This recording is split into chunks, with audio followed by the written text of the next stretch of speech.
بسم الله الرحمن الرحيم. السلام عليكم ورحمة الله وبركاته. مركو روح محد سكله الله حق لجوع عبده كضيشنا وحمدان سبحان النبي صلى الله عليه وسلم. مركو روح صور وينيا مدح ذا دولة United States of Somaliland ومقول يوم الأولين مصطفى محمد إبراهيم مارتن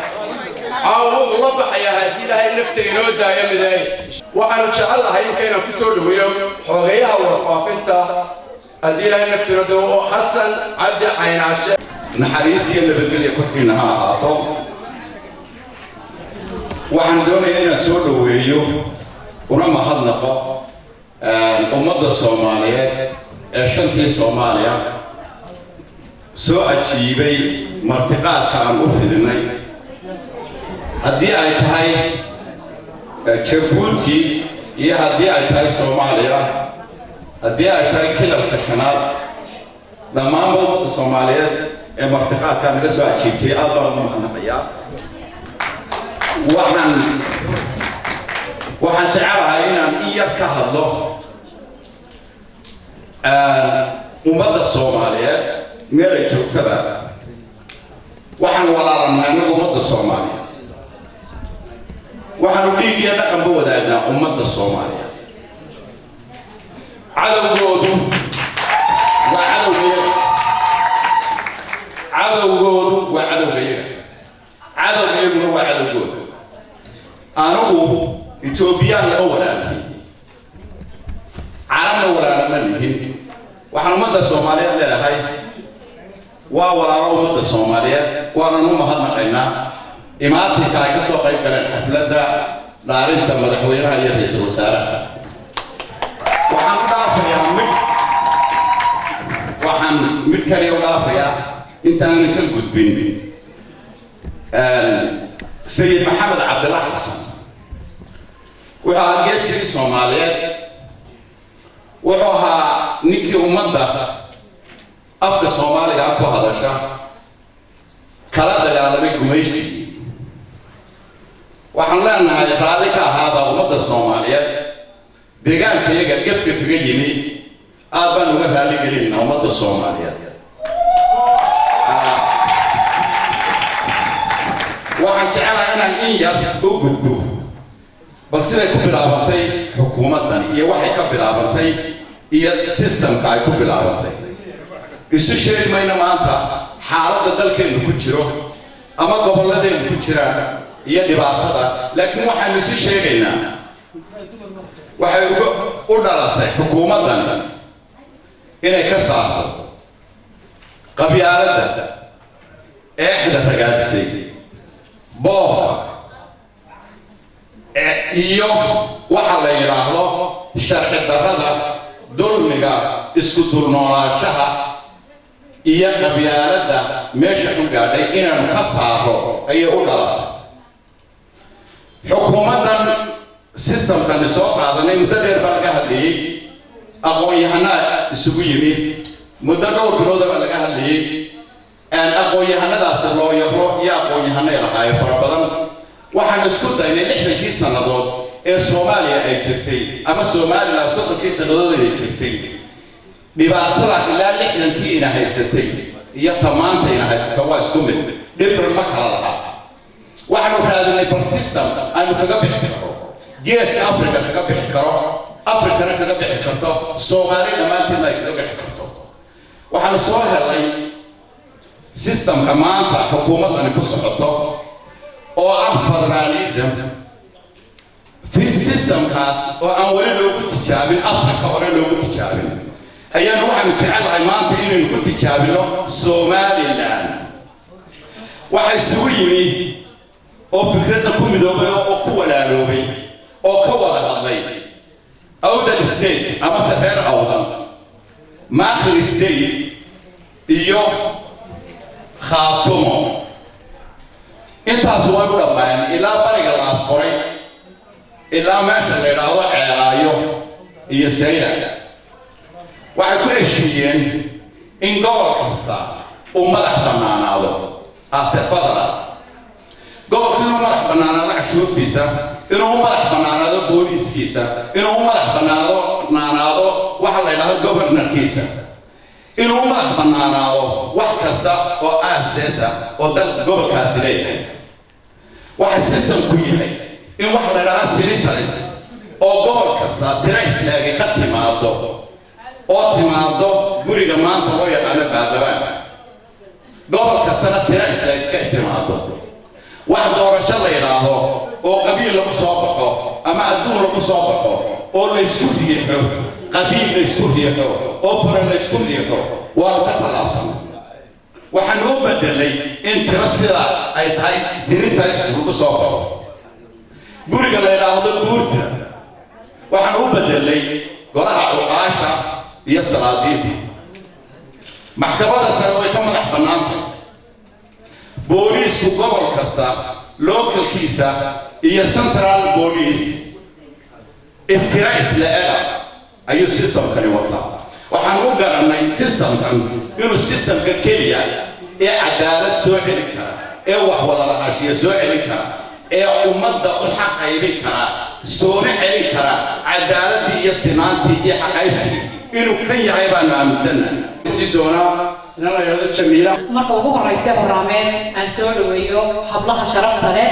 iyo inamada sharafta leh halkan isugu yimid dadweynaha ay midaysay ee ay soo walaalaysay dawladda cusub ee ay caawa ku dhawaaqayno oo madaxweynaheeni sharafta iyo karaamada lahaa Mustafa Maxamed iyo Prime Ministerkiisi ay caawa hor fadhiyaan anigu waxaan ahay gabadh reer Somaliland waxaan ahay gabadh reer Somaliland I love you Somaliland waxa way qofku wadankiisa uu u dhashay ee uu u dhintay in uu xanuun ka qaado waxa ka wanaagsan inuu wadankiisa oo nabad oo caafimaad qabo u haysto waxa way gabadh waxaan ahay anigu ilaa asal markii ay dalka ka baxday la shaqeynayay oo ka beenahay ilaa iyo imika oo dalkeedii Soomaaliland dimuqraadiyad qaatay oo la yiri xisbiyaa ka tartamaya waxaan ahaa gabadh la shaqeynaysa gabadh waxaan ahaa samafalka ka shaqeysa agoomaha caawiya dadka walwaalana xanuunsanaya dhaqtarada caawiya waxaan caawiya maxay haytay dumarka iyo carruurta jilicsan iskuulada carruurta agoonta ku jirta baan caawiya ilaahay ku ogyahay waxaan u caawinayna magaca Soomaaliland bay ahayd hooyada iyo aabahay aniga igumay korinin reer hebel baa tahay hooyada iyo aabahay waxay ku koriyeen reer Soomaaliland baa tahay 10 years ayay miyo baxnay oo injirtayna gashay gobol kasta oo reer Somaliland ciida ayaynu la simanay SNM waa magacu waa dadkii u halgamay dalka ee diiday dhibaatada ayay ahayd laakiin lixda gobol ee Somaliland waxa ay diideen dhibaatadii dawladda siyaasad ay ku haysay maadaama ay rajiimkii siyaasad sida u foorarinay waxay u foorarinay waxay ahayd inaan carruurteeda awoonta dumarkeega tamaanada suuqa fadhiya ee halka maradooda gambadoodii madaxa ay dhexdu ka dalooshantay ee hooyo waliba ay kaba kacdooro korinayso waxa aan u dagaalameynay inay hooyooyinkaasi dumarkeena qurbaha jooga ee life-ka dimuqraadiyadda arkay inay hooyooyinkaasi la mid noqdaan kuwa aan u dagaalameynay ee aan 30 sanadood Yurub joognay aan u dagaalameynay waxay ahayd inay hooyooyinkaasi hooyooyinka kala soo gaadhaan maanta oo ay 30 sanadood dawladdeena ka soo wareegtay inay 30 nin oo jeegaan la baxay I'm very sorry marka magaca halka wadnaha ay xanuunaya wadnaha wallahi xanuunaya Soomaaliland inay jeegaan isu bedesho waa wax xanuun laga qaado aad looga xanuunsado sababtu waxa weeye jeegaan maxay tahay macnaheedu jeegaan waa ninku diiday ninku markuu aniga diido ee uu aniga ku diido ee uu lixda gobol ee Somaliland diido ee uu yiraahdo 30 nin oo taajiriin noqonaya baan doonayaa waxa way dawlad maaha ninka Somaliland maanta jooga ee lixda gobol ee Somaliland jooga حسبية سيئة أغنية إما كتب فربنا حسبك وطني بعدها تطلب بعضنا قبيل بيوتا غيرت شايف روح على يقول حاجة قبيل بيوتا غيرت ما تنو حيرو يا مصطفى قبيل بيوتا غيرت أنا قبيل السمي لكن وحنا هاي قبل دولي سليح قبل السومال إن إسحاق النقطان إن العدالة والحلال إن نيكا شوكة بورمي ينيكا شوكة عيالقابو ينيكا سيئة شوكة ينيكا زلل شوكة ينيكا سناك شوكة إن إسكسي عهود يسكر فوضى بحضو عهود حبيسة شوكة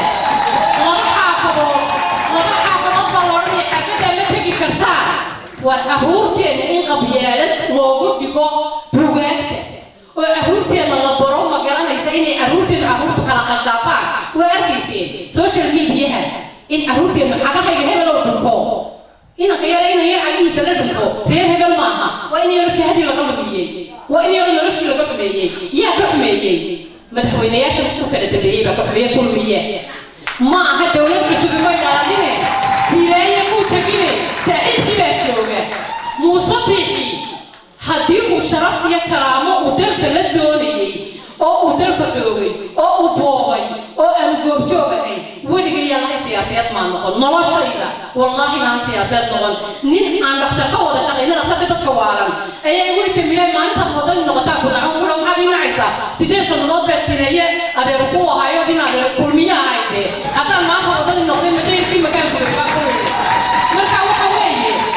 maalin walba dabkii baxaya dab lagu qabsadaa waxaan diin sheegaya oo intiin halka joogtaa Soomaaliland baa matalaysa Soomaaliya waa walaaladeen wadan Soomaaliya lagu shaabadeeyay hal lagu shaabadeeyay wadan Soomaaliya wuxuu ku noqonayaa markaan Soomaaliyana ka qashaafo maxay tahay imaaraadkana aan u qashaafay ilaa imaaraad badankayga shaqaabu sameynaya waa niman carab ah oo caruurta yariyaha fuulo weeyaan ayaa la doonayaa maanta la yidhaa caruurtayda shaqaabuhu sameynaya shaqaabuhu waxa ku ka imanaya shaqaabuhu ma jiro laakiin waxa weeye soddon nin oo yaryar oo jaahiliina oo noloshoodu imika u cusub tahay ayaa dalkan teediyeen soo burburay ee wadnuhu nagu xanuunay ee noloshayadu u baabalay caruurtaydu baabalay badda isugu gureen ku taajiray cirka ku maray سيرايو يا موسى بيبي يا آخر إلهي مقالة حساب تميا لكن آخر إنتاني جاري أنا على حساب تمينا وحتى غير سنة هاي دولة سومالي ينادي بلتا غير سنة ما أنت خفكي ورانا يتميني محي وطني وقبح ذي وطني خفك سيجوه سومالي لأن ما تشوفه وحوي حسبي وطني ويتاغيري وحين دوني نسيشتي يشرف لحدا قبل بوا لغا تاغيري لحدي قبل بتيغان بانو حكومة صحدي مركا حتى تيغان دوني سانا دي تيغان waa laba reer Soomaaliland laba reer maaha laba reerna Soomaaliland kama talinaya hadaa doonaysa lixda gobol Soomaaliland ay gacmaha isqabsadaan oo ay yiri noqdaan waa in Mustafa la taageera sidaa ayaan ku soo dhaweynaya waxaan leeyahay dawlad adag oo mucaarida oo dalka iyo dabadaba gilgisha oo dabadaba lugaheeda ku soconayso dhisan Soomaaliland ka degta ayay u baahanahay walaalaheena Soomaaliya waan soo dhaweynaynaa ilaahay wuxuu leeyahay burburka iyo colaadda iyo dhibaatada iyo qaraxyada haysta ilaahay ha ka dulqaado marka walaalaha Soomaaliya fogeeyo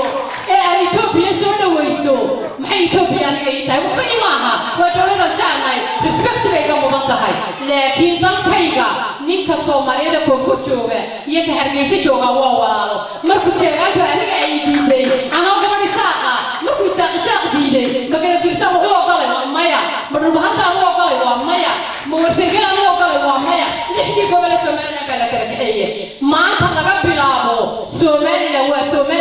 jiraysaa waa joogaysaa inaga ana waa dalkeeni laakiin dawlad mucaarido adag oo dabada hooyo kasta ay wada mucaarid noqotaa nin kasta waa inay mucaarid noqotaa nimanka baqanaya ee la xusbigii wadaniga la burburiyo wadan waxa la burburiyo wadan ana shalay sameeyay waana xusbigaygii laakiin wadani filimka maanta uu Muuse iyo Maxamed Kaahin ay ka shaqeynayaan ma matali karo wadani maanta waxa loo baahan yahay dawlad adag oo dabada matashaa loo baahan yahay taasaan soo dhaweynaya waxaan leeyahay gacmaha la isqabsado dawlad adag ay noqono lixda gobol Soomaaliland guul iyo gobonimo iyo walaalnimo haddii doonayaan ilaahay qaarada halku inaga abuuray waa Soomaaliland أي سوماليلاند وهيدينو ولحنا نتاجري أي سوماليلاند كعم بركة قبلو مصابين فريكيسي لا ينقصي صحيوتي قرايبيا لكن ما هم مدحوين عصوب ولا شيء أو هي وسيلة يحرب بدرايا ما ريالتي الله يسوع شيخه. هذا عيب حكى السعداء قبل أول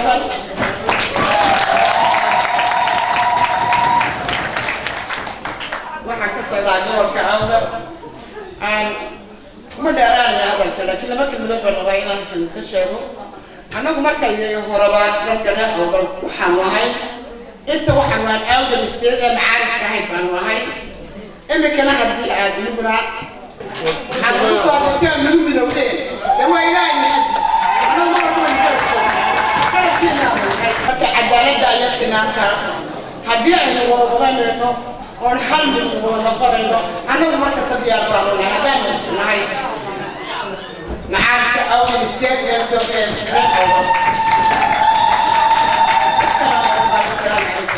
أي سفر أحسوس له وقبل كتير تصعدها أنا بقول هذا مجا دولة العصب United Somaliland States أنا حقيقة لتريها حق علمها سياسة هي رقمك مدحوينا مصطفى مارتن أبى مفرح سنة هاي إن عاوها كل أسبوع يمي أو ذاتك أفك الصومالي وكهذا يي إلا كريديي إلا كرفيقيي إن بقولي له حدي أي عاوها كم ولا لوبين أو يسوي معدين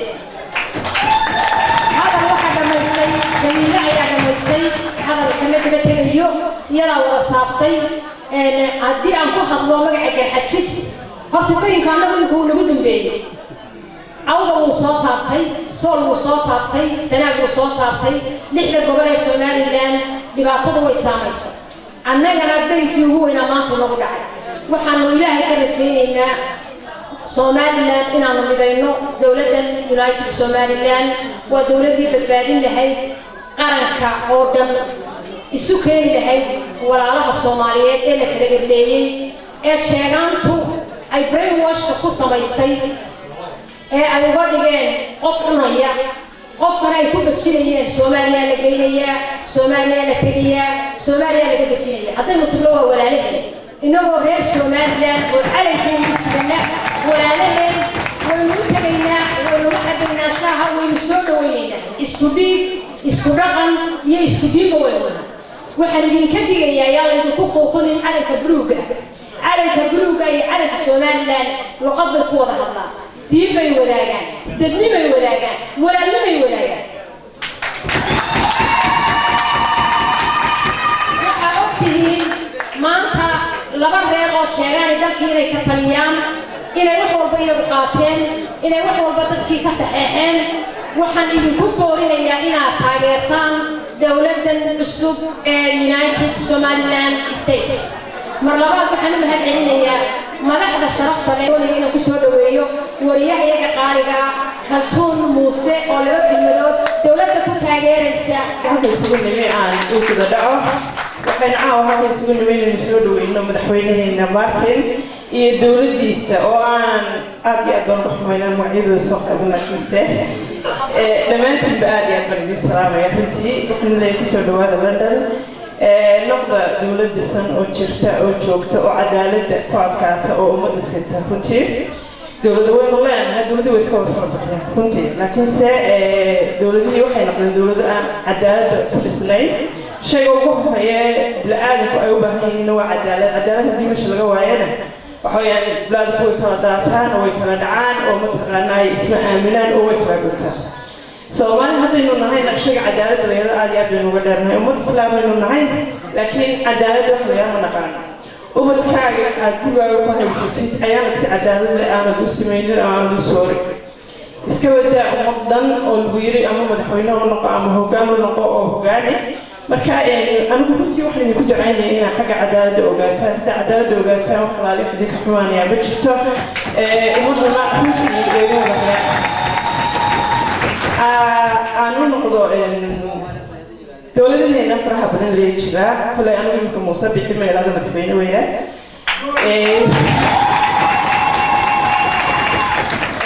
مع موسى بيتم متبين مع متبين أنا ومدوا شكل متبين أنا معها laakiinse guriisa aad baan u salaamayaa ee waxaan leeyahay marka aad doonaysa shakarka madaxweyne inaad yeelatid ama aad hoggaan noqotid ummadan intaad isu yeedida aad tirahdid hoggaan baan idin noqonayaa ama waan idin hagayaa inaad marka ugu horeysa shayga cadaaladda la yeelado soo baratid wax qabyaaladda la yaqdana intaad u duubtidaan qoyska xig because waxayna dilay nalalaabay ee nagoryaamiyey runtii soomaaliya haddii runtaas u sheegno waa qabyaaladdan wada qabnaa qof walba caawa halkii laga yaabaaba inuu dikiishkiisa qabyaaladdaa uu shidada ku siito gurigaagii markaad tagtid oo aad weliba faamigaagii aad hoos ahaaneed aad sii kala dhigdhigaysid oo aad sii kala farfaaqaysid qabyaaladuna waa basalo basashu markaa dhishid ugu yaraanta dambe way dhammaata hadday isla taagtaba marka qabyaaladuna waa basashaas oo kale waxaan idinka digayaa soomaaliya maalin dhaweytana waxaan soomaali waa isku maqan waynu isku wada maqana innagaa isku wada maqan say suudeegiin intaynu isku maqnan bay adduunyada tallaabsata halaali waxaynu haysanaa ma jirto waddankeenu wuu baaba'ay waxba ma haysano cayd baynu nahay dunida innagaa ugu dambayna innagaa dunida ugu liidana ugu sharaf yacni qofka soomaaliga ah marka ugu horreysa tirada soomaali baan ahay waa laga wada jeesanayaa qadarin ma haysano xushmad ma haysano haddana cirkaasaynu isla taagan waynu isla wada weyna yacni halkaana innagaa isdignay runta marka la rabo halkaa innagaa isdignay oo mataqaanaa sharafteenna dhulka la dhacnay ilaahay sharaf iyo wax walba wayna siiyey ilaahay dalqaniyo ina siiyey ilaahay muslim buu inaga dhigay yacni bini-aadan wax lagu xaqsooro ugu sarreeya ayuu ilaahay ina siiyey laakiinse waynu garan weynay sidii loogu dhaqmayay iyo sidii loogu soconayay waynu garan weynay runtii marka waxaan idin leeyahay soomaaliya qof walba yacni faamili baad ka timi oo hooya tahay ama aabbaata carubaad korinaysa hogaaminaysa dib ugu noqda taas fakera oo meel fadhiista sharaftiina saa dhulka uga soo qaadi lahaydin oo soomaalinimadiina ay u xoogeyn lahaydin runta ugu horeysa taa ka wada fakera markaasaa dalna inoo dhismay dowladdan Somaliland United Front halkan ku dheeraaday waxaan leeyahay congratulations aad iyo aad baan mataqaanaa garabkiina u taaganahay fadhida qaran nadiif qaran baan soo dhaweynaya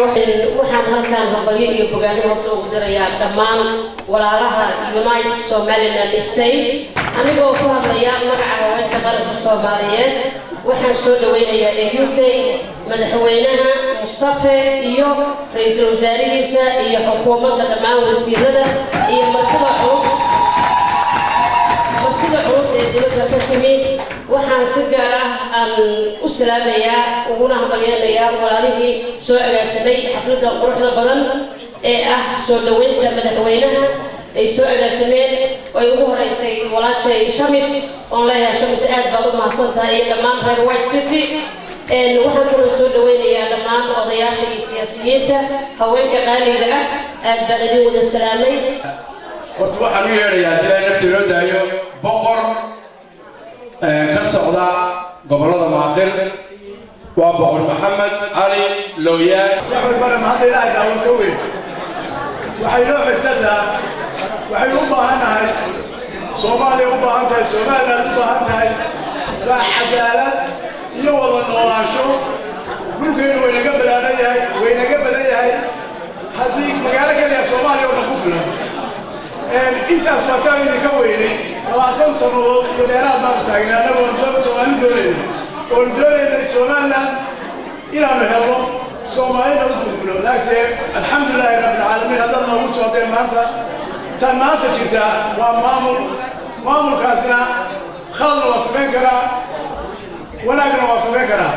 khaladkii uu sameeyey waxaan doonaynaa inay saxaan oo dib u soo saxaan maamulkanna waxaa weeye waa garab wadeenaayo hadduu saxmi waayo keenu ku saxi lahayn weeyaan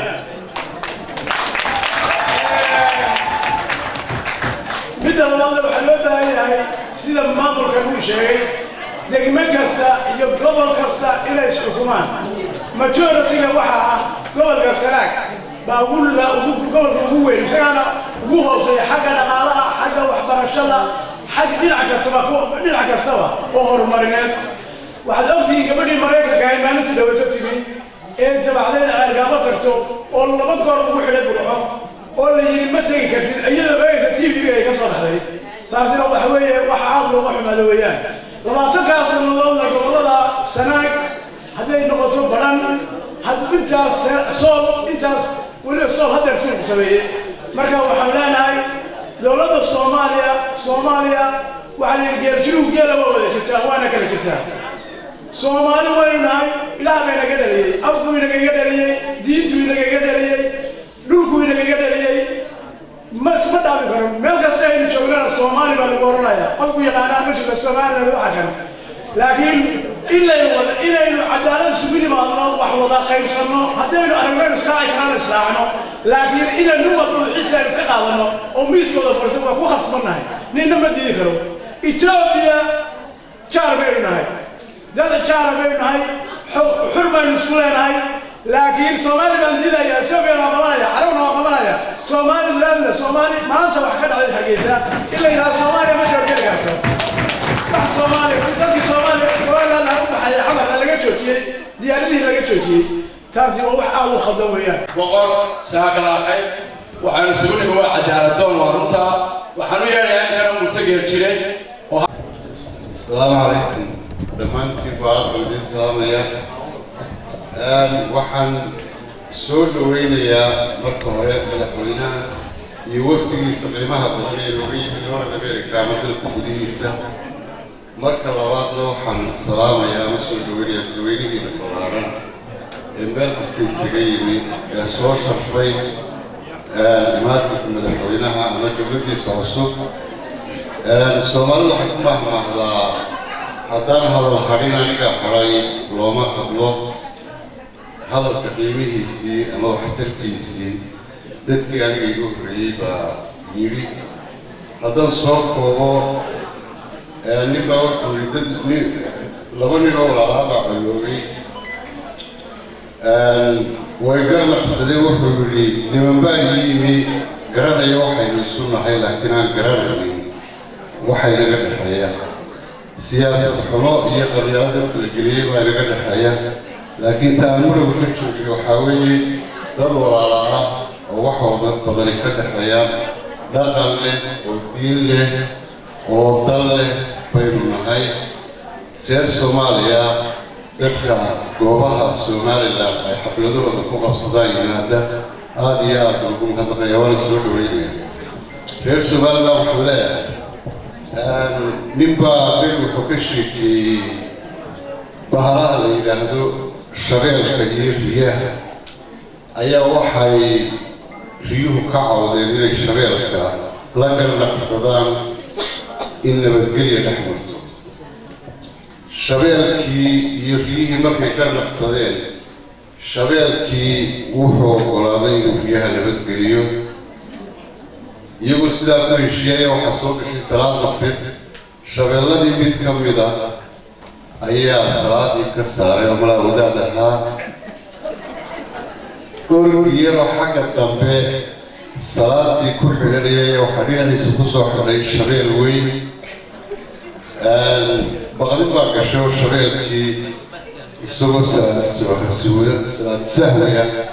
ayuu salaadii dhamaystay markii shabeelladii tagay buu wuxuu ku yidhi ma nabad baa ina dhex martay innaga iyo shabeellada haabaa la yidhi waxba kama jiraan buri nabadda waayo baa la yidhi ninkii igu soo ag xidhay shabeellada ugu weynaa tusbixiisu lafi riyaadka ka soo islaamay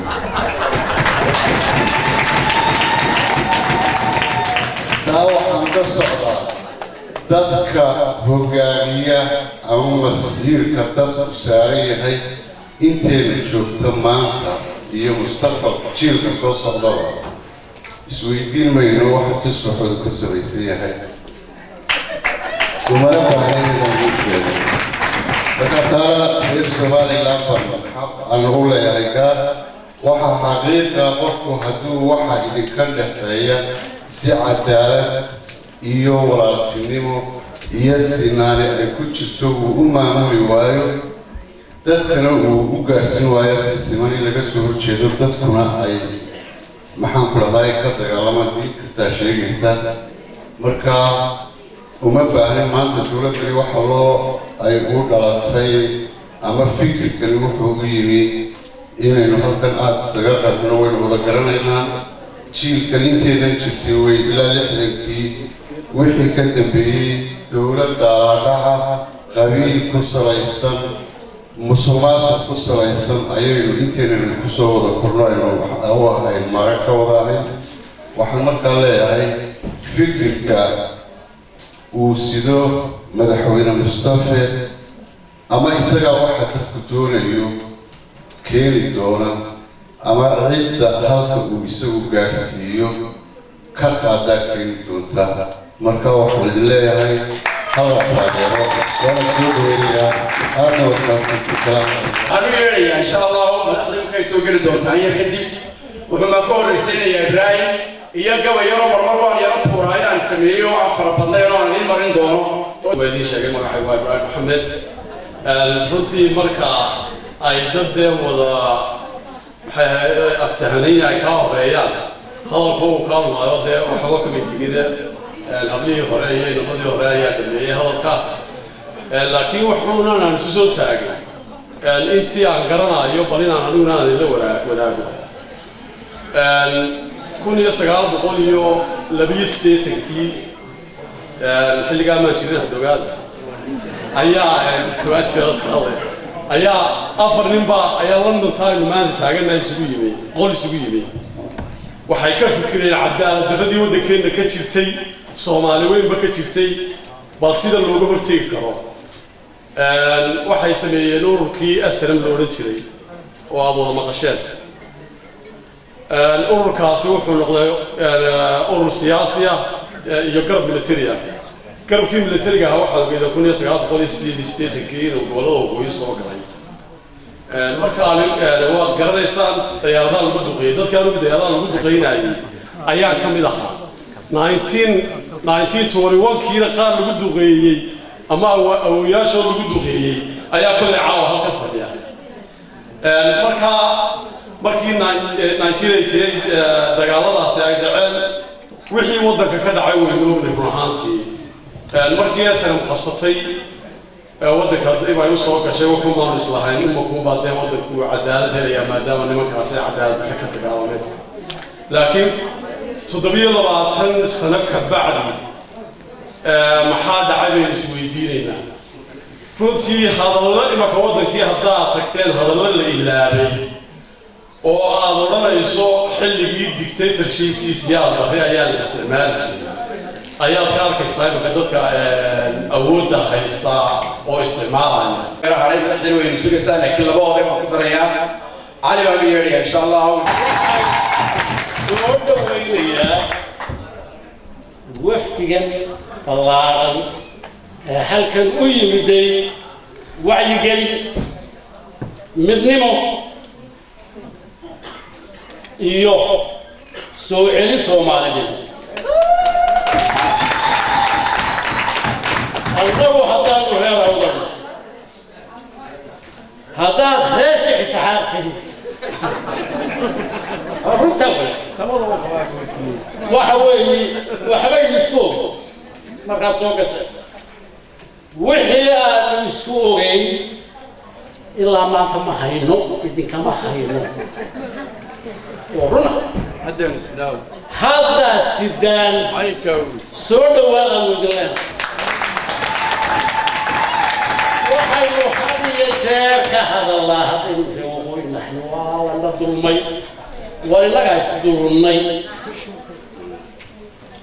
runtii marka waxay ku biirnay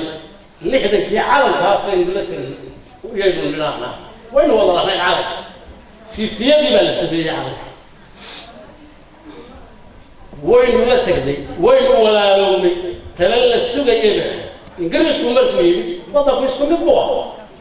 هل وضع بوها مع انت يتوجه isaga kala tartay isaga burburi isaga baabiye inaga waxa inoo yaala war ummadeeni baabaaday waynu ognahay waxa ku lahaa socda gabiga idinka iyo halkay wax maraya waynu ognahay waynu la soconaa meesha ay marayso ilaahay hayna wada hanuuniyo haynoo soo jeediyo dhibta ina haysata ee aynu iska adkaynayno aynu shaarka intaynu ka cadaysanaan leenahay waanu dhaqinay kaanu maraynaa waanu ka raysay war soomaali ma kala raysan soomaali waa dr axmed kusoo dhawow mikrofon imaantii maanta madaxweyne martin iyo waftigiisaan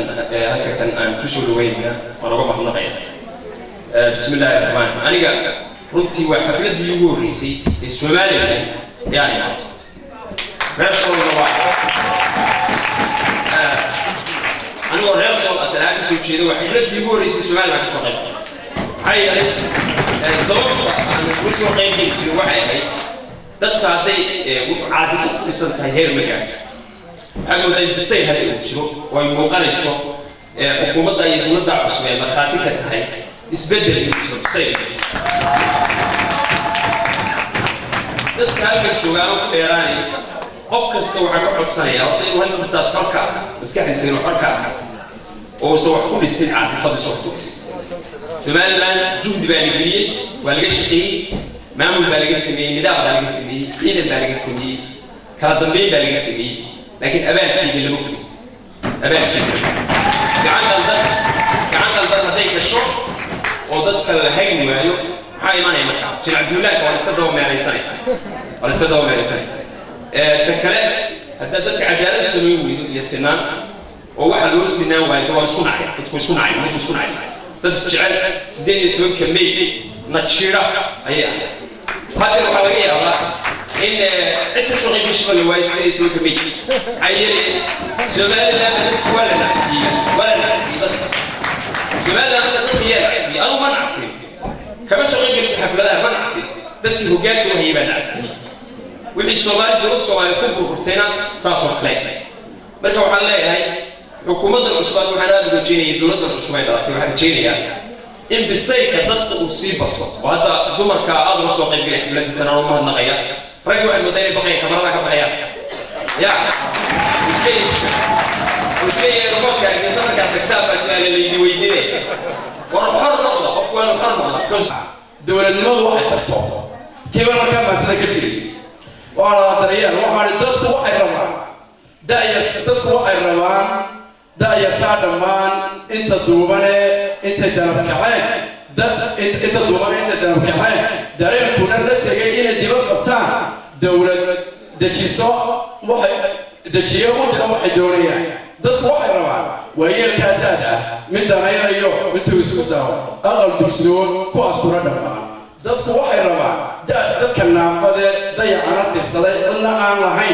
من دنيا أو دريا كيرمان وقول لك قرا ضد واحد رمان ده أهم دمان مركب لا يسكتره من دنيا اليوم ديفتنا كتير ضد واحد رمان دنيا أولي هندا غاك مكان أنتو ده لقوا قضوا سيروا أوضان يدا غبا وحدا مركب روبلا عن دريمة يدو بقوعان بيها معانو قدير وانا دخسن تنا قدرا ضد واحد رمان لا بيها ضيعان دلدلا أيوة بركوبا كلها هاي هوغان ده على ده اختيار دمان ضد واحد رمان ضيع حامد كورا وسيرسيانكي ضيع حامد كورا ضرورة هنتاجا أو واحد داريه ضد ما كان يقول ده نوشة جو عدي حلقة يدي السلام عليكم ورحمة الله الدولة United States of Somaliland Professor Hassan Abdidoh President Martin inuu wato dad karti leh aqoon leh waxgarada wax la qaban kara inuu wato iyaan idin sheegaya that is my point Allah yara fadhiista please waxa weeyaan aniga waxa weeyaan waa more technical waxaygu waxaan ka hadlayay waxa weeyaan waa maaliyad waddankan Somaliland markiisa hore horta ogsoonaada dadkiina meesha isugu yimiday libaaxa waxa la yiraahdaa libaaxa xoogiisa waxa la tusaa marka uu dhinto aakhira la tusaa waxaad ogaataan kelmadda aad dhageysataan bariga Hargeysa daanta dhinaca kale half of berbera burcada dalkeega daad ceergaabo dadka dega yaa tihiin awraada waa inaad horta marka hore aad garataan ummaddiinna dad yahow waxaad tihiin dadkii bilaabay waxaa la idhahaa SNM waxay ka bilaabantay malawaad yaryareedeen baan u malaynayaa caynaashay ka soo bilaabantay markii aragku dhacay haddana dadkiinnii bilaabay maanta waad og tihiin halka aad taagantihiin kuwiinnii bilaabay ee waxa sameeyey ee wax horeeyey ee arrinka isbeddelka ah keenay maanta halkaad ka taagan tihiin waa inaad ogaataan horta taas waxa weeyaan waddankii waxa iibsaday 3 qof baa iibsatay meeshii berbera ahayd een boqolkiiba boqol lahayd ee cashuurteenna milow iyo cadde ilaa qowga laga ururinaayey ama maxay ahayd badda cas ilaa xadka laga ururinaayey waxay gacanta ugu dhacday 3 qof way iibsadeen waad og tihiin inkastoo waxaad warka haysaan boqolkiiba 50 iyo waddan shisheeye la siiyey anugu ma garanayo sida loo siiyey waxaa la siiyey boqolkiiba 19 waxaa la siiyey dowladda aynu jaarnahay anugu garan maayo sida loo siiyey waxaa la yidhi boqolkiiba 30 yaad idinku leedihiin ilaa 30 sannadood baa layidhi lacag waxa lagu gatay 400 milyan noorda in ka badan kala badh waxaa loo siiyey waxa la yidhaahaa advance payment lacagtaasi meel ay martay lama hayo budget laguma darin account dowladooda oo ay leedahay oo la hayaa ima jirto lacagtaa ciddii meesha ay martay ma garanayno ha la isweydiiyo qolooyinkiina halkaa ka hadlayaa waxaan u malaynayaa raashinka ay dhaqaribay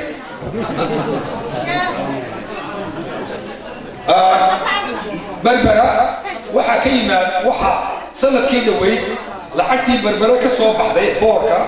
wax bajada laguma darin lacagtaasi meel ay martay cid garanaysaa ma jirto militariga bayska militariga ee la yidhi waxaa laga samaynayaa berbera waxaa la siiyey 75 milyan baa iyo advance payment loo siiyey lacagtaasi budgetka laguma darin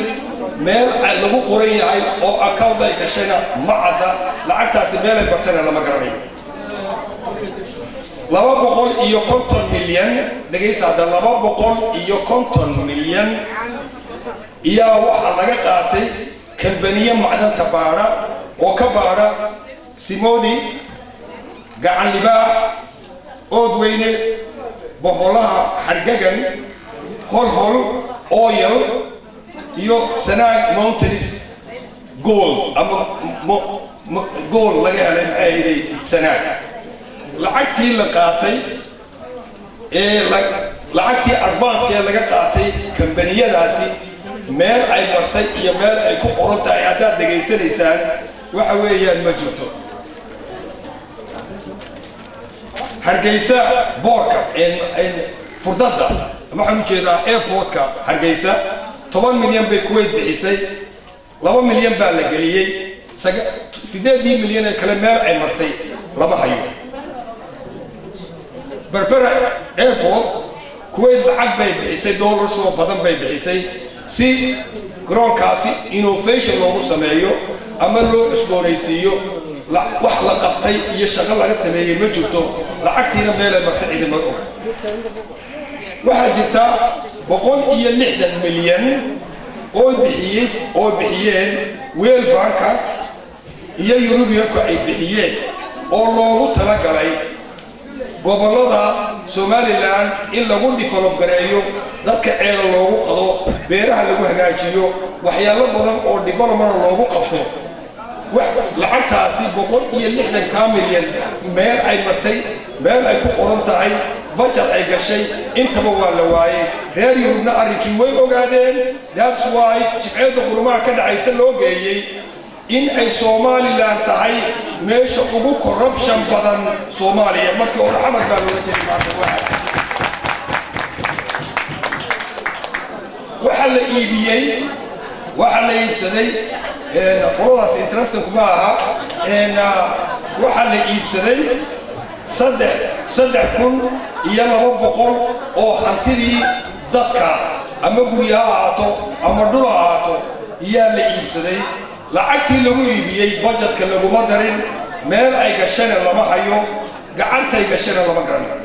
marka halkay lacagtaasi martay lacagtaasi waxay tagtay waxa loo furtay bangi baa looga samaystay Abu Dhabi lacagtii halkaasaa lagu shubtaa waxaana diyaarsadeen wax alla wixii ay yimaada in halkaa lagu shubto adduun weynihiina wuu ogaaday lacagaha intaa idiin soo sheego oo dhan hadday tahay British charity haddii ay tahay lacagtii uu Jarmalku bixinayay hadday tahay Somali Development Fund oo Sweden wixii oo dhan waa la freeze gareeyay because of the corruption marka waxa talaabada qaadayna waxa weeyaan United States of Somalia oo uu liidgareeyo madaxweyne Martin iyo Prime Minister Farhan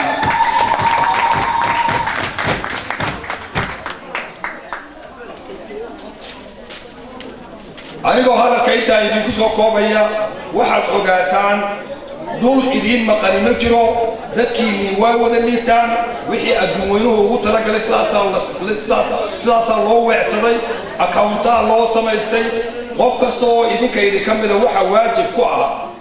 diyaasbarada wax ka xoog weyni ma jiro inay diyaasbara maanta maxay Israa'iil waxa dhisay waa diyaasbara maaha dadka gudaha maaha maantana maalin aan adduunka kaga badannahay oo waa dadka ugu badan ee adduunka dibadiisa joogaanahay ninbaa waxa weeyaan CNN-ta marbaa war laga soo saaray waxa la eegay Soomaalida waxa la arkay ee small island oo ku taala South Pole agtiisa waxa ku nool 20 qof saddex kamidii waa Soomaali it means that Soomaalidu waxay gaadhay all over the world globally waxay noqdeen Soomaali haddii aad lacagaha ka daba degtaan qof kastaba xil iska saaro jeegaanta ummadda waad ka qabanaysaan aad buu u mahadsan yahay aqoon-yahan Professor Xasan Abdidoon wasiirka maaliyadda dowladda United Somaliland of State waxaan ku soo dhaweynayaa imikana Umar Ismaaciil anigu waxaan ahay mataqaanaa maxaan ku dhahaa wasiir waxaan xubin activista oo awdal state ayaan ah waxa caawa sharafii ah inaan 7 sano ka hor halka waxaan u imiday anoo raadinay cadaalad reer Soomaaliya inay cadaaladooda noolaadaan ayaan ka imid waxaan ku sameynay magaca maqashada awdal state baan ku sameynay maalinta waxaan raadinay cadaalad ay ku wada noolaadaan dadka reer waqooyiga ama dhulkii la oran jiray British Somaliland nasiib darro dad badan ay nalabay arkin cadaaladii aan raadinay waqtigaasi maanta laakiin waxaan arkaynaa in ummadii reer Somaliland ay cadaalad darradii wada taabatay marka waxaa maanta sharafiyana mar labaad 7 sano ka bacdi imaado cadaaladii oo dadkii ay wada dareemeen dhibtii oo la wada taabtay in halka caawa isku nimaano madaxweyne Mustafa Martin wuxuu nala soo wada xiriirnay waxaan ku wada hadalnay in cadaaladdu maadaama maxaan cadaalad darrada dadkii ay wada taabatay inaynu dadka ka dulqaadno dhibaatada lagu hayo ee lagu waday maxaan ku raadin last 27 years wala tanaawa kala fadhino haddaba waxyaabaha maxaan ku raadin guddiga oo ah ama basic oo ah maxaan ku raadin maamulkan United States of Somaliland waxa weeye waa heshiis baa waxaan ku gamay Khartoum State, Maakhir State, Awdal State iyo maxaan ku raadin Somaliland waxaana ku heshiinay qodobo muhiim ah oo u dan ah ummadda ku nool waqooyiga Soomaaliya ama dhulka la yiraahdo British Somaliland ama Somaliland taasina waxay keenaysaa in dadku ay wada noolaadaan marka waxa guddigu waxa waa cadaalad weyn cadaaladdu waa shayga kaliya ee ummaddu ay ku wada noolaan karto kuna heshiin karto waxa ay doonayso ama mustaqbalka mataqaan fog ee ummaddu ay yeelan karto ummaddu haddii ay cadaalad lahayn oo ay cadaalad ka dhaxayn wax ka dhaxayn karaa ma jiro oo ah mataqaan sinaan ka dhaxayn karta in cadaalad jirto qoraa looga hadlo waxa ay dadku waxa weeye roqooyga dulmi badan bay isku sameeyeen waxa koow ka markaa dulmiga laga baxay waxa weeye inuu gobol kastaaba uu iskii u madax bannaanaado oo uu yeesho calankiisa iyo maxaan ku raadayay maamulkiisa safgaar weeye waxaan ognahay in adduunyada hore martay ku noolnahay inay jiraan federal government dowlad dhexe iyo dowlad hoosaadyo ay leeyihiin tamaanta aan isku nimideen ku heshiinay ee mataqaanaa aan ku heshiinay gobollada waqooyi ku heshiin waxa weeyaan wada noolaasho sinaan cadaalad gobollo kala madax bannaan iyo dowlado kala madax bannaan oo mataqaanaa wadaaga federal way awdal state calankan bay leedahay aw arkisaan gobol kasta waxaa laga rabaa inuu calankiisa hoose la yimaado calankanna waxa weeyaan waa calanka federaalka ee naga dhexeeya ee Soomaaliland kaasaynu ku horumarinaa waxaa kaloo qodobka labaad ah in dastuurku yahay dastuur furan oo u furan qof kasta oo reer Soomaaliland inuu wax ka bedeli karo waxna ku dari karo yaa marka wax ka bedelaya waxa ka bedelaya waxa weeyaan dowladda dhexe iyo maamul goboleedyada ayaa isku tagaya iyaga wixii loo baahdo ka saaraya wixii loo baahdo ku daraya maanta malihi Soomaaliland maanta waxa leedahay waxa laga saarayo wax lagu daro waxa lagu bareeyay oo qaabto oo tagtay ku bareeyay dastuurka hada furan markaas waxa weeyaan cadaaladaas aynu ku noolaynaa waxaynu ku noolaynaa wanaagaasi waxaynu ku noolaynaa mataqaanaa sinaantaas taasi baynu ku gaari karnaa horumar iyo barwaaqo iyo waxaynu raadinayno qof kasta oo muwaadini anigu waddanka waan tagaa waxaa laygu xogwaacay waddanka waa inaad ka baxdo anigoo muwaadina oo reer Soomaaliya waxa laygu waddanka ma joogi kartid because of waxaad ka hadashaa oo ka soo jeeda Soomaaliya waxaan kuli Soomaaliya kama soo jeedo I am from Somaliland kama soo jeedo laakiin waxaan diidanahay systemka meesha ka jira oo la disangaraysnayn wax wada lahaasho wax wada maxaan wada noolaasho aan diyaar ahayn taasi baa igu kaliftay inaan ka hadlo oo diido cadaalad darrada meesha ka jirta maanta waxaan isku ogolahay inaynu cadaalad ku wada noolaano qof kasta oo u dhashay maxaan ku raahdaa gobol kasta oo xor u yahay maamulkiisa hoosane qof kasta waxa uu xor yahay inuu meesha daro ku noolaan karo maanta ninka ka yimaada sool waxa laga yaabaa inuu ku noolaan karo waayo boor baasha morgan diiday musabixina diiday siraayina diiday marka walaalayaal waxa isku kan keentay waa cadaalad weey wanaag baa isku kan keenay innaga waa inaan isticmaalna loo baahan yahay cidna ma jirto laakiin waxaa la rabaa in dadka la nacsiiyo oo beelbeel dadka loo kala saaro maanta gobolada qaar baan isku tilmaamin dadka qaar baan dadka kala qaadanin maanta sheegaanta ma necmin laakiin waxaanu necebnahay waxa weeye dadka dulmiga wadaanu necebnahay sheegaantu waa walaalaheen waa shacab reer Soomaaliland weeye waxaanu necebnahay oo ka soo horjeednaa ciisa wada maamulkaasi maxaan kula beeraysan ee raba inay dadka ku dulnoolaadaan afar qof inay dadka ku noolaato diyaar loo tihin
Kings هذا تفضل يا هاني كومن صار كسان مخايل iyo awdal iyo xalada khaato iyo maartay qolada inta dhaxaysa Soomaalida inta la isku isticmaal intaas oo ah intii ay qolada ka horeysay garoobay sababta xaweeyeen shaqo badan loo leeyahay shaqadaas wuxuu ahaa intii aan loo qolada ku Soomaaliya saray hadii uu qoyay oo soo saacan oo ku furto xortaga waxa doonayay ilaahay taasoo mid weyn qolada kale doona ka hadlo inta soo saxtana saxay قد كمان دول كان دعويا ضد كان الفريق كل ورثة وإلا معناه صوت أبو سبعتي يلاتف الصومالي بحاجة هذا وإذا كان سويديا دعويا الصومالي سيدنا وحكت لي كذا بحث بي المحارضة الوحش المعارضة يحس بالمال والحجة وهذا حزب كلية حزب يلوي قالوا إنه الحزب يسوه هوش تاجر ومش غير حزب الكلية حزب يلوي قال وطني وحنا وضع حس كجابية شقدي وكملي تطلب عبارة وعليه شنو تكرر غلطات وعليه قدراسي غلطات وحركة نكي حس بها هيستي أيام نقدر نقابلها يعني هو قابل يحويا مرخ شنو تكرر لقدرني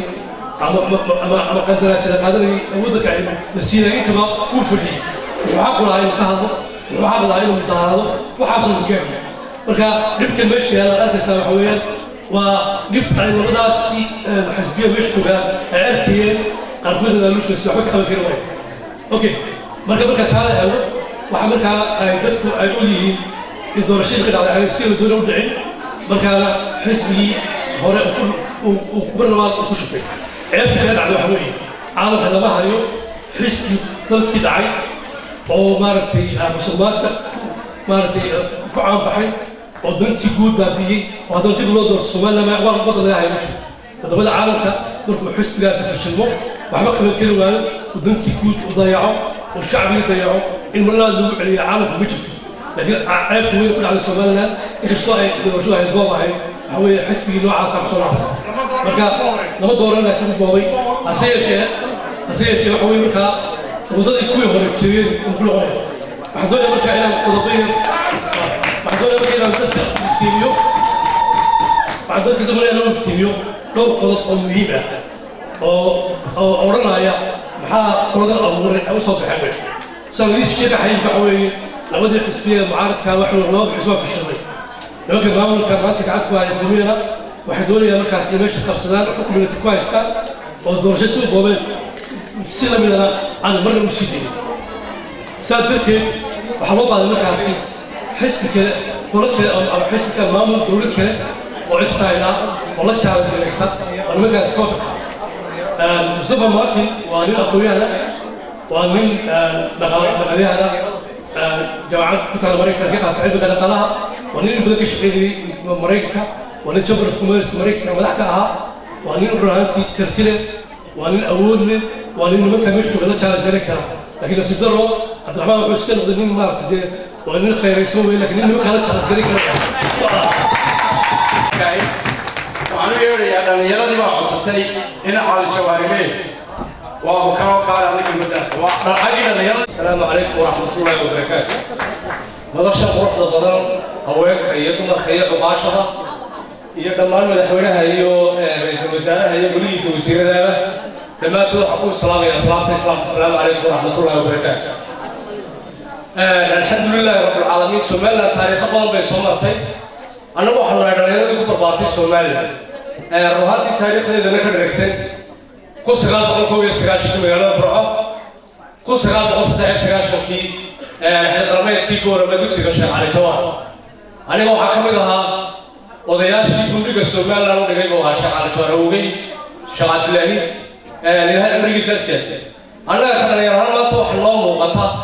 إن قاري أي نار كيسكو الرصة روحات هنا هاي تستيل وديشي هذا بيش حتى هاي هذا تاني ما كانوا بعتيه وسنجري الحقيقة ما كانوا خوضة الله حلو وضبعنا إنما وعدالة توحيد بين غد وضبنا على توحيده روحات وحوبة هي عدالة وي وحضارها المسؤول العلمي وعدالة قرر تاسمها من المسحب تذكرنا تاسمها من الدباغ وتذكر لما كان السلام صوت العالمي وقدوميه كاها سيرايو يوم كلمة مصبيحية جوية كاهنة shalay waxay ka dagaalanayeen waxay ahayd sadbursiimo iyo cadaalad darro iyo waxay ahayd dulmi maanta inay waddanka Soomaaliya ay ku dhaqaan sadbursiimo iyo cadaalad dulmi ka dhalinyaro ahaan waddan reer oo lahayn iyo dhammaan dhalinyarada Soomaaliya afkooda ku hadlayno ku taageerayno ugu saxsuunayno waxaan u yeerayaa imikana haabiin. السلام عليكم ورحمة الله وبركاته. دمانتي وسلامتين. waxaan salaamayaa wafdiga dowladda United Somaliland Front. anigoo ku hadlaya afka magaca ummadda geeska Afrika ku nool oo dhan. waxaan idin hambalyeeyayaa in maanta masiirka ummadda uu saaran yahay nimanka halkaa fadhiya. madaxda halkaa fadhiya ayaa maanta mas-uulka ah Somaliland. Somaliland United States oo ah 6 gobol oo u siman xuquuqda ummadda Soomaaliyeed ee gobolada waqooyiga ay Soomaaliya u taqaano laakiin imika loo yaqaano Somaliland State. anyway waxaan soo istaagay hadal maxaa dhiman baa loo yidhaahdo anaa dhiman. waxaan soo istaagay horta marka ugu horeysa in aan ka raali gelino annagoo beesha Isaaq matalayna oo anigu weliba madaxweynaha beeshiisa aan ahay. waxaan raali gelinaynaa ubadkii daraawiishta ee loo gafay ee la aflagaadeeyey iyo sayid maxamed cabdulla xasan taariikhdiisii sida qaldan looga hadlay. ugaagta hadlaha lagu caayay xaalkeeda rag baa lagu leeyahay laakiin annaga waxaa lagu leeyahay inaanu ka xaal marino dadkii uu ka dhashay sayid maxamed cabdulla xasan iyo halgankii daraawiishta raggii bayska u ahaa. taa annaga gaar ahaan baa loogu leeyahay. waxaan kaloo rabaa inaan u sheego taariikhda inta badan lama xuso laakiin daraawiish waxaa lagu aasaasay magaalada la yidhaahdo Oodweyne. nimankii aasaasay sababtay u aasaaseen waxay ahayd in la xoreeyo dhulka Soomaaliyeed oo dhan in la xoreeyo. dowladda Ingiriiska waxay mamnuucday xisbi loo odhan jiray Xisbullah oo ka jiri jiray oo caasimadda ay u ahayd magaalada la yidhaahdo Xaaxi oo gobolka waqooyi galbeed ka tirsan. halayahaan waa soo koobayaa arrinkaas ma raba inaan ku fogaado wixii inaga dhexeeya Soomaali ahaan dulmiga inaga dhexdeena aynu isku samaynayno waa taasoo iminka jeegaantii baan ka qaylinaynaa oo kolba shacab noo gashanaysa. wixii dulmi oo inaga dhexeeya ma gaadhsiisna in hadlahana la caayo iyo in dadka dhintay ee mujaahidiinta wax laga sheego. labadaa midna ma gaadhsiisna. ku nagaada kuraasida ku yara nagaada waxaan qaarinaynaa prime ministerka iyo madaxweynaha United States of Somaliland ama midowga gobolada Somaliland mudane prime minister ra'iisul wasaare Farxaan Cabdilqaadir. qodob taariikhi ah qof kasta waa inuu fahmaa dhaartan waa dhaar loo dhaarinayo inay qaadeen mas-uuliyadda ummadda dulman ee 6 gobol ku nool ee waxoodii la dhacay. bismillaahi raxmaani raxiim. qaarinayaa ra'iisul wasaaraha xukuumadda Somaliland United States oo ah ninka matala 6 gobolba xukuumadda dhisanna ku matala. magacaygu waa Farxaan Cabdilqaadir Maxamed.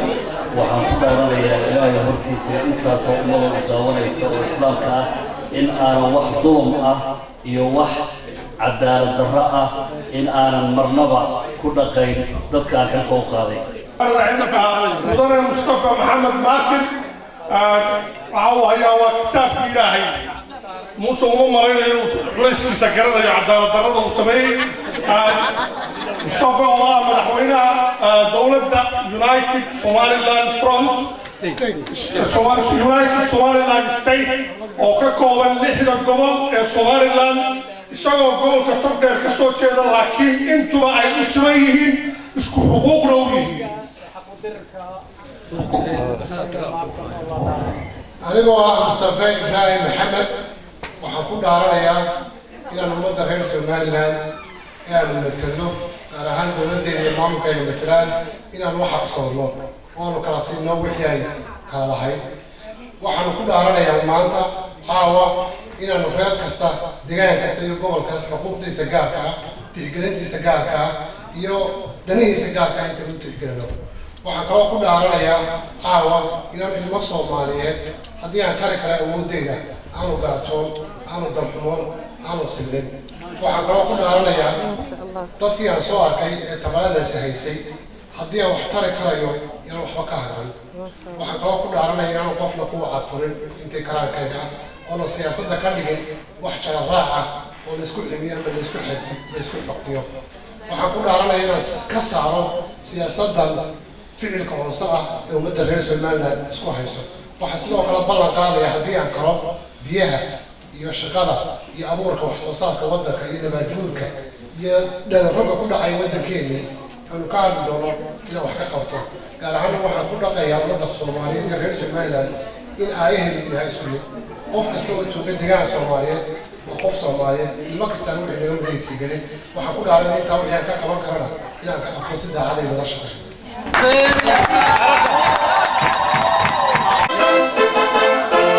وهذه الحركة سومالنا وهذه الحركة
السلام عليكم ورحمة الله تعالى وبركاته.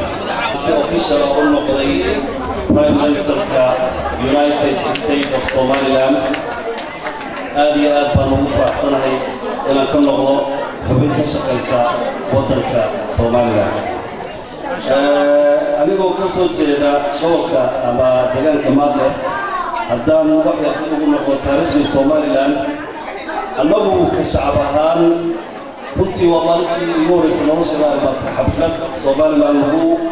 qabanqaabiyey oo magac Somaliland aan ku imaado halka sababtuna waxay tahay ma aaminsanen marka hore Somaliland mana taageersanen waxyaabaha kale feelaan aan taageerin waxay cadaalad darro aanu aragnay bilowgii 1991 heshiiskii lagu qabtay magaalada Burca arrimahaas oo dhan kadib ayaa nasiib wanaag waxaanu nasiib ku yeelanay in aanu helno dad maskax wanaagsan leh cadaaladna doonaya inay wax ku dhaqaan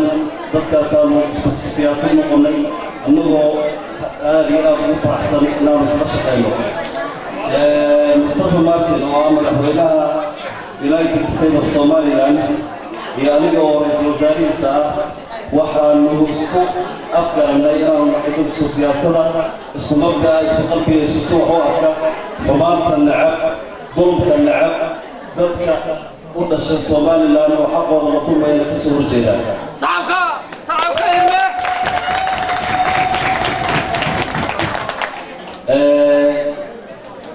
ra'iisul wasaaruhu waxa uu shaqadiisu ay tahay inuu magacaabo dowlad kaamila oo ka kooban wasiiro waa shaqo aad iyo aad u culus waxna aad iyo aad u weyn Soomaali baynu nahay aad baynu isku naqaana qofka kale wuxuu ku sadrayaa si gaar ah ugu imanayaa inaguna waa u ducaynaynaa oo ducadeenu ku laraynaa waxaynu sugaynaa waxa weeyaan madaxweynihii dowladda United States Somaliland mudane محمد مصطفى إبراهيم محمد أو بداية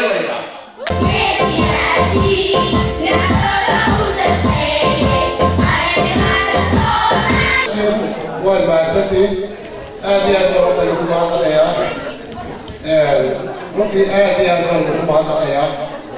waan ku dambayn mahadnaqiina laakiin waxaan doonayaa inaan idin fahansiiyo kolay dhammaantiin waxaan u malaynayaa inaad ku taqaaneen barnaamijkii la oran jiray qiimaynta oo wax badan ka hadli jiray laakiin waxaan doonayaa inaan horta idin tuso waxyaabihii aniga mustafaani ku kalifay inaan noqdo qof dhaqdhaqaaq siyaasadeed ka abuuro waddanka somalilan sanadkii ugu dambeeyey anigu waxaan tegey 4 jeer baan tegey somalilan 4taa jeer aan tegey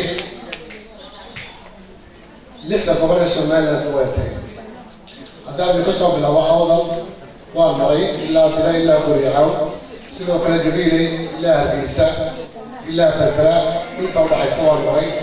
hadday noqoto ilaa burco ilaa sheekh bixiduna laalays idays meelaan istaagay ma jiro xagga oodweyne ilaa khaatamo geeloko deegaankaas dhan waan tegay ilaa qaybgeyle waxaan tegay xagga laascaano ilaa xudun waan tegay laascaano gurwil waan tegay waxaasoo dhan waxaan maray 6 casho hotelkii aniga hargeysa markaa iga tirsanaa waxay ahaydeen 6 casho jooga laakiin waxay joogay 17 habeen inta badanna waxay marayay deegaanka sababta keentay waxa weeye waxba kama hadli karta ilaa deegaanka iyo dadku siduu u nool yahay aad aragto maalin maalmaha ka mid ah ayaa waxaa dhacay anigoo lugeynaya buurta naasahallood ayaa nin odaya la sheekaystay annagoo markaa wada sheekaysanayna ninkaas ayaa waxaan maqlay ilmo yaroo ooyaya ilmo yar markaa aada u safiya dabeedna waxaan waa maxay ilmaha ooyaya wuxuu yidhi gabadhii baa xalay halkan ku umushay markaa qiyaastii waa buul yar markaa waxaa ku yidhi gabadha yaa imika la joogo wuxuu yidhi waa ciidna lama joogto iyadaa iska umulisay buu yidhi marka aniguna waxaan meesha u imay jimicsay dabeedna balaankii wax weyn baa iska bedelay magaaladaas si degdega ugu xararay dabeedna guri wadaan raadiyay waxaan xasuustaa maalin kale anigoo maraya meesha la yihahda dalaboodle ayaa waxaa arkay inan yar oo cagad biyaa la taagan oo markaa biya raadinaysa markaa aniguna gaarigaa guri sidaan wadanaa inan tiirayd baan markaa eegay dabeedna waxay ku tiri adeer biyamaan cabin 2 casho dabeedna waxaa dhacday in markaa caagadihii biyaha aanu haynay wax ka siisay waxaa dhacay in markii aanu soconay waxaanu la kulamay isaguna nin kale oo maxayn yar oo arya wata oo runtii kabala laakiin wararkasa kulaylka markaa eryadaas waa 140 digrii oo markaa caguhu dhiig ka da-aya oo dhagaxi jaray markaa kaba sportsan u sitay ayaa markaa siiyey laakiin way u geli weyday dabeedna wuxuu yidhi inta horaan ka jaraya dabeedna waan ku soconaya waxyaabahaas waxay dareenadii aan kala kulmay waddanka anigu waxaan u tagay qodobka inaan qiimeeyo waddanka intii aan ka maqnaa maxaa dhaawac gaadhay hadday noqoto xagga beeraha xagga deegaanka xagga dhirta iyo daaqa waxaan daba socday waxyaabaha dowladaha shisheeye waddankeena ku haya waxaan inta badan raacayay sida nabaadguurka waddanka ku dhacay sida siirka iyo bacriminta gaarka ee waddanka la keenay waxaan ogaaday in xabkii waddanka dhammaan inintiisa dabarkooday in kamsar caleyntii aynu naqaanay inintiisa dabarkooday in toonti inintiisa dabarkooday waxaasoo dhan waxaa ka shaqeeyey dowladda waddanka maanta gacanta ku haysa inay dabargoyso siirkii waddanka si loo keeno siir khalaad waxyaabahaasoo dhan baan qiimeynaya si gaara waxaan isha ugu hayay xayawaan waddanka wixii ka baxay waad la socotaa haddaad ogtihiin shibraheyni dhammaan waan eegnay wixii waddanka ka baxay dhammaantood waa la wada xaraashay maxaa ka mid a gulgulihii baa ka mid a dhowdhowlihii baa ka mid a geed xoqi baa ka mid a hadkacadti baa ka mid a fiidnaarti baa ka mid a gudurigii baa ka mid a saabarlihii baa ka mid a baqaygii baa ka mid a shimbirahaasoo dhan waa leeday ugaadha laftigeedii dayac weyn baa ka muuqday waxaasoo dhan waxaan eegayay baadguurka waddanka ku dhacaya dhaawaca shisheeyey maamulada ay ka qayb qaateen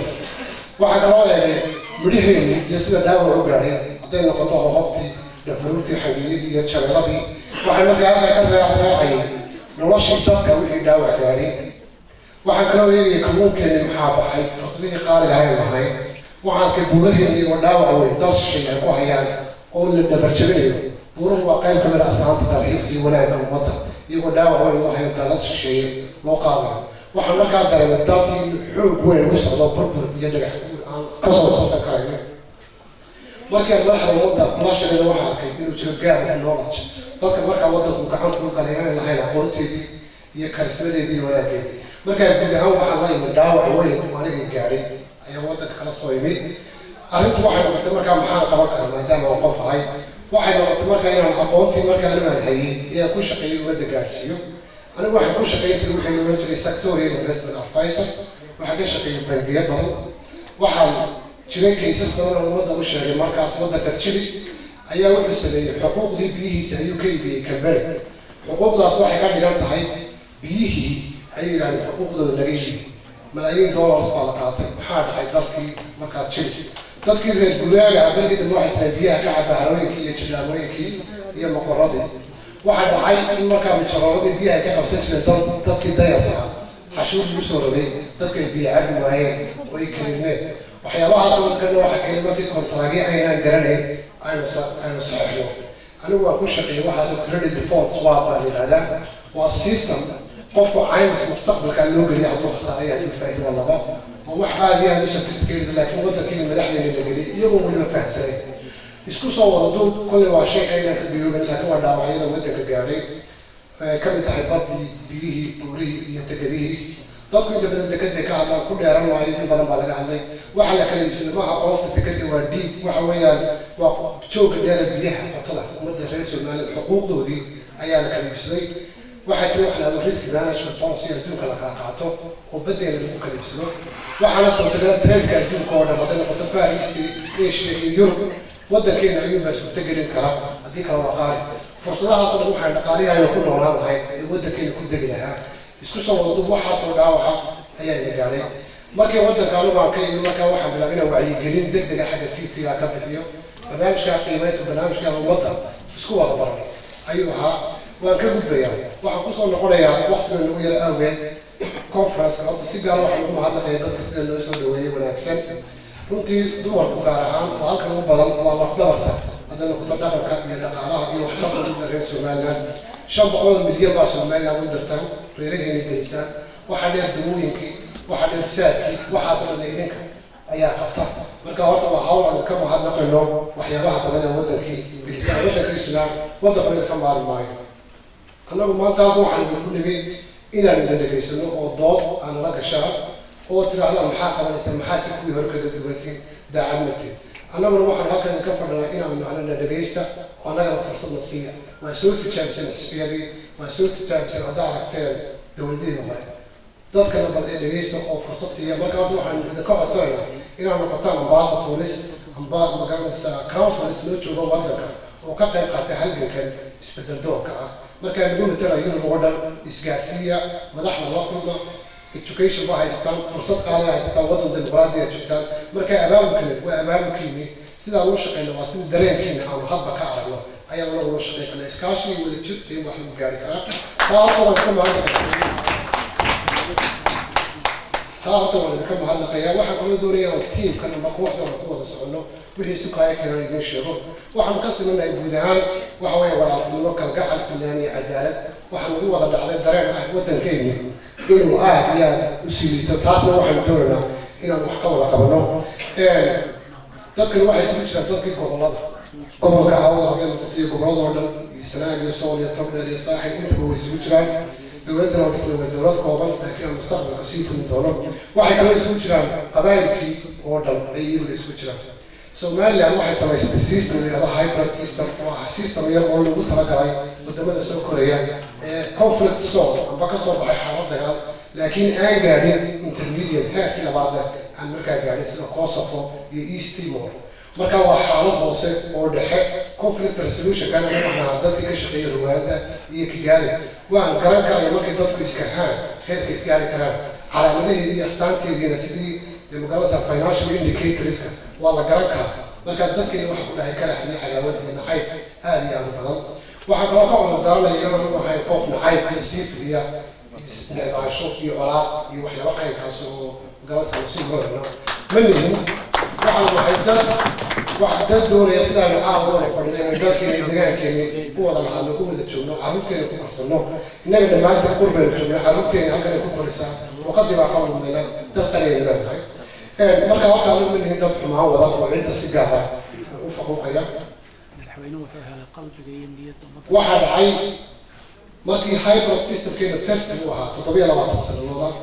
anigu waxaan dadkii international community-ga u gudbiyey in systemkan uu noqon karo system dhaxalgala oo Soomaaliland ku liibaatay dad badan baa dooday oo leeyahay systemkan wuxuu gaaray waa hybrid system waa sida injirka waa elastic halkii uu sameeyay gaaray waa buucaya election kan waa joogay waxaana toos u arkay wixii wadanka ka dhacay kaliya mistakes ka dhacay malaha dowladda oo kaliya malaha waa qaybtii ugu weyn ee lahayd xisbiyada mucaaradka waa qaybta labaad bay leeyihiin ku fogaan maayo xisbiyada mucaaradka waxaa laga yaabaa qaarkii weli inay rajo ka qabtaan laakiin waxaan ii sheegayaa wadanka markaan tegay markii ugu horreysayba waxaa la kala saaray arrin loola jiray kaarka iyo isha in lagu galo doorashada labadaa markii loo saaray anigu waxaan dadkii xisbiyada usoo gudbiyey xisbiyada may dhegaysanin waxaan ballan idinku qaadayna idin sheegaya xisbiyadu way ogaayeen ka qaybna way ahaay in maamulka la dhacayo dowladdana ay magaranaysaa dhacayso systemkaana idin xaaleeyey waana wanaag waayo madaxda xisbiga waddan markaan soo qaaday waana joogay waana loo sheegay waanay ka furaadeen fursadahaas ayga xisbiyada maxaa ka mid ah weligeedba waa la isdhacaa laakiin political resolution iyo political consequence ayuu qofka diblomaasi iyo qofka xisbiyaha garanaya mar haddii la isku qabsado electionka waa inaad taabicdaa dabeedna political procedure loo maro ayuu leeyahay taasina waxa ay fursad ka baxsatay xisbiyadii mucaaradka ahayd xisbiyadii markii lagu hongoobay waxay khalkhal siyaasadeed geliyeen isu tanaasulkii ummadda reer Somaliland waa ta maanta keentay dowladdan gobolka Nagsaas markii aan ogaaday anigu dadkii waxaan waddanka joogay markuu election dhacay walaal election weynada waataa sidii ugu galay waxay ahayd 30 milyan oo dollar lafdhabar waxa waa dadka reer Bugaag laga keenay miyiga oo iyagu haraad iyo abaar marka ay haysteen oo doorashada dalka ahayd laakiin ugu keenay inay reer iyo gobol iyo deegaan u furtiyaan waxa aad iyo aad ugu xumaatay markay kaarkoodii codkoodii dhiibteen waxa laga dhaqaaqay Hargeysa iyo Burcaya agaarkoodii iyagoo homeless oo meel ugu dhaqaaqaan abaarina hayso carruurta ka yimid biyo cabin ayaa laga tagay wadanka kaarartii Somaliland 750 ka ahayd boqolkiiba 70 maanta waxay gacan galeen dowladda waxay ibsatay iyo waxay magaranaysaa cusubnaasnayda 7 sano dambe markay sii joogaan dadka xisbiyada ku taamayaan waxay ka dhigantay maanta fursad 5 sanadood oo dambe ah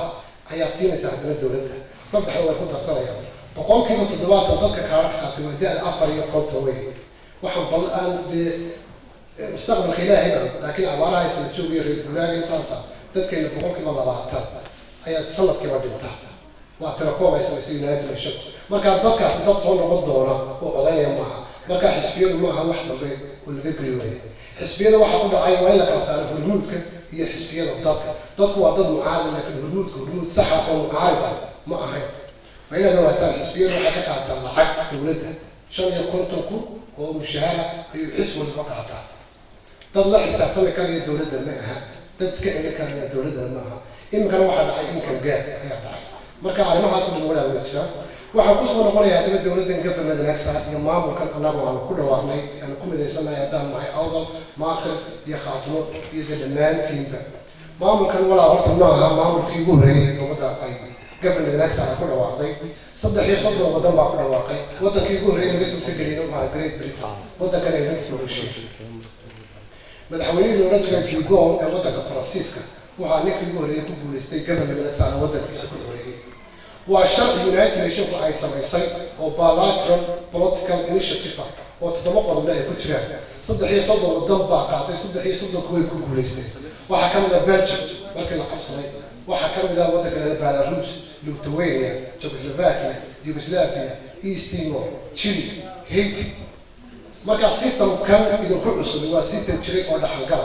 gobolka Nagsaas hadaba maxay sameyn kartaa maxay sameyn kartaa 7 qodob ayaa United Nations la qaatay gobolka Nagsaas koogu horeeya hadda waxa weeye inay samaysan karto constitution amendable constitution ay bedeli karaan in loo tixgeliyo international community inay yihiin diblomaasiyiin ay furan karaan council iyo ambassador waa sharci ku yaala United Nations waxay maanta hadda ku abuurayaan waxaan gaarsiinayno waxa soo yahay waxa sharciga uu raacay inay samaysan karaan travel iyo documents loo aqoonsaday waxa raacay taas oo kale inay samaysan karaan military amba ciidan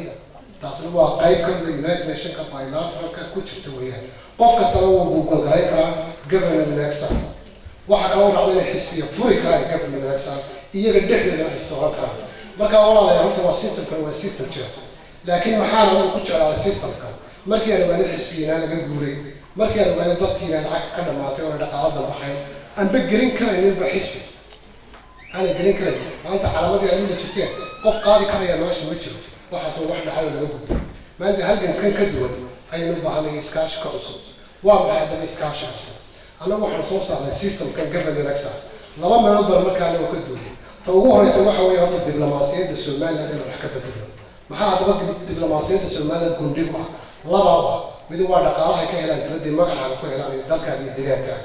haddaba waxa weeye sidee u helaan saddex qodob ay ku helaan waa bilateral security initiative oo ah dadka degan somaliland gobolada ee dhinaca isku hayay walaaloobay inay nabadgelyada wax ka qaban karaan nabadgelya haddaba maxay uga qabanayaan wax laba qodob baa looga daleeyay in trade far east asia iyo europe isaga gudbaa maraykaas marna baanu khatar ku gelin sida keliya nabadgelyadan ay muhiim ugu tahay dowladaha qaran horta qodobka number one trade ayaa ka mid ah ka kalena waa la dagaalanka argagixisada maxaa haddaba markaa keenay sida keliya labada wax looga qaban kara waa reeraha oo midaysan dhabar isku haya oo dunta ka wadaagada markaa maxaa dhacay dowladdii kulmiyeynta wadda qabsatay arrintaas waxa ku dhacay jileec baa ku dhacay systemkaas wuxuu noqday system bilmay marka annagu waxaanu halkan u nimay horta kow in dhaqaalihii lagu qaadan jiray maryland hadday noqotay USA Somaliland Development Fund UKA iyo Danish investment intaba hadday noqotay intaana tuujiyo intaana nasiib wanaag waana ku guulaysanay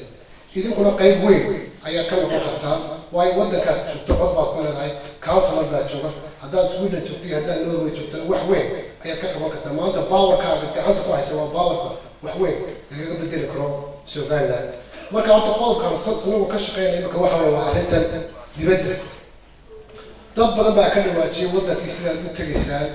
oo iyagoo ka wada amba kaftan amba jareexo naga dhigay inaan nahay niman dibad wareega laakiin waxaa ka maqan aqoon badan baa dadkaa ka maqan system kasta oo government election oo guulaysan historyga horta ma jiro simply qofka hadduu baahaya gurmud iyo gargaar wuxuu had iyo jeer ku xisaabtama waa dalka gudihiisa dadka jooga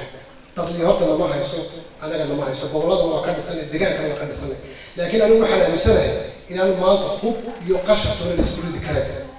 oo loo baahnayo necessary ahayn Soviet Unionka in baawarkii ugu weynaayo Gorbachev ninkii loo jeeday Mikhail Gorbachev iyo Edward Shevardnadze iyo Boris Yeltsin ay gacanta ku hayeen waxaa riday kelmad qura oo la oran jiray turn down this war oo ahaa Berlin Wallkii markii Reagan uu bandhigay ideadiisii wanaagsanay dabeedna Soviet Unionka wuu kala jabay 35 waddan buu kala jabay maanta inagu waxayna leedahay afkaar cusub waa yidilad cusub oo wacyigelin cusub waa walaaltinimo iskaashi iyo cadaalad dan waxay u tahay qof kasta oo Soomaaliyeed waxaan halkaan nagu walaalo wadnaa waxa weeyaan in qodobkaa kale lagu jiray United Nations arrinkan kala hadlay iskaashigii Soomaaliya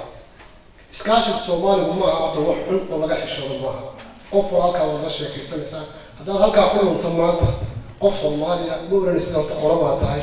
ma Jubbaland baa tahay ma Puntland baa tahay waxaad weydiinaysaa waxaan u kala joogo qofka Soomaaliya horta waa walaalka arrintaan anagu aad iyo aad ayaa lagu ugu kalsoonay wax ka qaban karo laakiin siyaasaddii Somaliland iyo Soomaaliya qalab baa dhacay waa inaan horta markasta ogaano Somaliland waddan jira ayay ahayd afar cashan ay jirtay waddan jira way horta Somaliland jirina jiray markaan inagu kaa leenahay awal kama soo horjeeda arrinkaas way ogyihiin inuu jirnay khaatumana way ogtihiin inuu jirnay maakhirna way ogyihiin inuu jirnay laakiin waxaynaan inala qaadan oo lagala tashan inaynu go'sanno iyana nidaamka dictate karana midna talo way lagama siin marka anaga halka waxa looga aan ka aragnay iskaashi iyo sinaan wada jir weyn oo Somaliland midaysana ayaa Soomaaliya la xajoon karta wax weyn qabsan karta maanta horta anaga waxaan wadnaa ma aha Somaliland burburinteed maaha waa Somaliland dhisideed weyn sidee lagu dhisi karayaa dhisideed waxa weeye waxaan awdal mustaqbal lahayn maakhirna mustaqbal lahayn خاطر المستقبل هاي سومالنا دالي مايسو عادو ما كان بنعمل مثلا دقارنا كين ميسو دقايق كانوا سوري مايسو مركا إنا نسوك عشانو أيها طبعا كاني دولة صوماليا لها تاسو أقول ماشي اللي وجهه صوماليا waxay fahmaysaa waagi la isbigtay jiray ee la isku qasbi jiray ma yahay xilkan idinka la dhibay haysta anaga la dhibay haysta mustaqbalkeena waa isku mid ayaheena waa isku mid inaka galbahaada jooga iyo kabiila jooga waa isku mustaqbal روبليدا أو عين ولا يستف تلان حمداس ماذا حمداس وحاصل من القسم هذا وين ولا لون كذا السيستم كان ولا صحي كان لكن سيدا لو صحي كان دولة الصومالية وين ما حقوق الصومالية وين هالكارتا si ay Soomaaliland xuquuqdeeda u hesho si ay Soomaaliland xuquuqdeeda u heshana xuquuqdeeda waxaa la heli karaa inagoo midaysan qayb qura oo gaar heli karaya meesha ma jirto marka arrimahan wadna waa caynka dowladaha jaarka hadday noqoto Djibouti iyo Ethiopia iyo hadday noqoto Soomaaliya walaaltinimo iyo cis iyo sharaf aan doonayno kala shaqeysano waxaanu si toos ah uga soo horjeedaa xaraashka ummadda ku dhacaya iyo guurka ummadda taa marnaba ma ogolaan doono marka annagu arrinkan walaalayaal ka duulanaa waa arrinkan waxaan aaminsanahay aayaheeda waa isku mid annaguna waxaan nahay ilaahis u soo baxay ummadda amba kaa amba iftiinkaa dheer ee dadkaa guriga ku jira aan doonayna arkaa waxaan doonaynaa ilaahiska isu tilmaantaan oo nala qaadataan oo aan marnaba humaan amba caa idinka geli ma tilmaantaan la tusaalaysaan wax nala yeelataan annagu waxaan doonaynaa hormuud cusub hormuud soomaalida maanta tii ugu weyn anagu arkay waxa weeye deficit of leadership hormuud la-aan hormuudkuna rag maaha dumarkaa maanta kow ka ah hormuud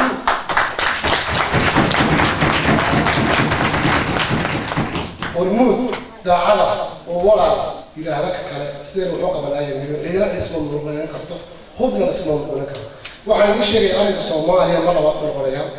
inankayga Bile Maxamed ayaa wuxuu ahaa berigaas ku faashay jirbuha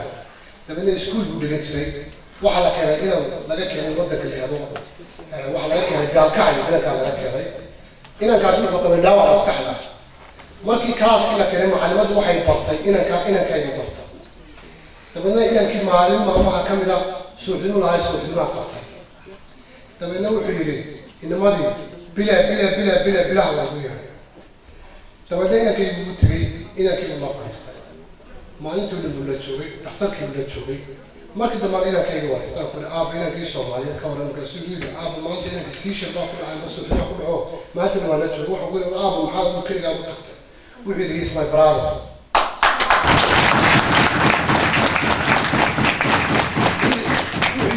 he is my brother buu yidhi markii dambena wuxuu igu yidhi intuu gacantiisa taabtay sidaasuu yidhi isku mid baan maxaan uga dalaya wala duunku siyaasada isku qabtaa dadkuna way heshiiyaan boqolaal qof baa doonka isqabtay aniga sidaa kula hadlay dadkii aniga abahay buuxaa afartankii qof ee dilka lagu xukumay buu ahaa kacaanku dadka wax badan buu gaadhsiiyey magaranaysa laakiin wax laga soo kaban kara wey oo wax laga soo kaban kara waa wax laga heshiin kara waxaa se ka xun mustaqbalka baabaa dambe lagu soo socda xoolaheena iyo 100 milyan ahaa maanta 50 milyan ka hashay xaraashka dadkeennii iyo qurbajoogta waxa ka xun baa imaan kara maanta marka dadku inuu heshado iskaashado sida inuu wada caweyno walaal inuu wada joogto wax maanta ka fiican ma jiro yacni waxyaabaha aad iyo aad aan uga xumahay waxa ka mid ummadii Soomaaliyeed baa xitaa isugu iman karin wada fadhiisan karin oo siyaasad xumo iyo dhaqan xumo la kala dhexeeyo maanta waxaan ku baraajinayaa maanta ummadda Soomaaliyeed waa wada qaban وأنا أقول لك هذا أبغى هذا أمباسطور باتي نلاش قيا ودك إنك هاوكرا حفلنا هذا كم هذا ثانك يو فيري ماتش